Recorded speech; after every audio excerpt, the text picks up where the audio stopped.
મિત્રો ઇન્ટ્રોડક્શન લખવાની સિરીઝનો પાર્ટ 9 છે.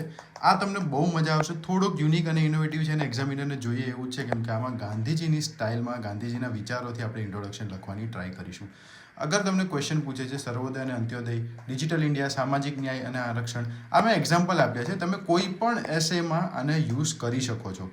આજે આપણી ફોર્મેટ છે લાસ્ટ મેન પર્સપેક્ટિવ, જે ગાંધીજીની વાત હતી કે ભાઈ છેવાડાનો માનવી.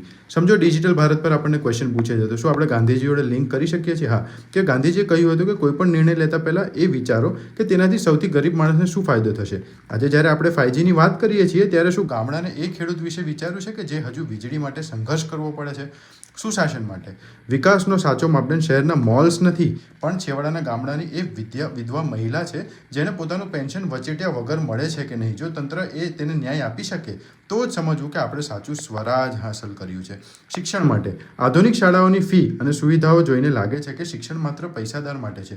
શું ગરીબના બાળક પાસે સપના જોવાનો હક નથી? ગાંધીજીનો છેવાડાનો માનવી આજે પણ ન્યાયની રાહ જોઈ રહ્યો છે. ગાંધીજીને લિંક કરીને અગર આપણે લખી શકીએ છીએ તો આ બેસ્ટ વે છે ઇન્ટ્રોડક્શન લખવા માટે.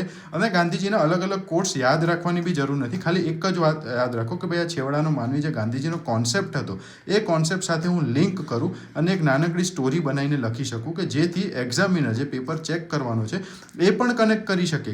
કેમ કે એ બી ગાંધીજી વિશે બહુ વાંચ્યું હશે, એણે બી આ બધા વિચારો જોયા હશે, એને બી ખબર હશે કે હા આ વસ્તુ સાચી છે, એણે બી ક્યાંક આ બધી વસ્તુઓ જોઈ હશે. આ રીતના આપણે ઇન્ટ્રોડક્શન લખી શકીએ છીએ. અગર તમારે આ PDF જોઈએ છે તો કમેન્ટમાં લખો એસે અને મારી ટીમ તમને આ PDF મોકલી દેશે. તમે પણ આવા એસેસ અલગ અલગ લખો, ઇન્ટ્રોડક્શન લખો અને મોકલો, કેમ કે જે લખશે એ જ જીતશે. યાદ રાખજો મિત્રો. જય હિન્દ, જય ભારત. મળીએ નેક્સ્ટ પાર્ટમાં.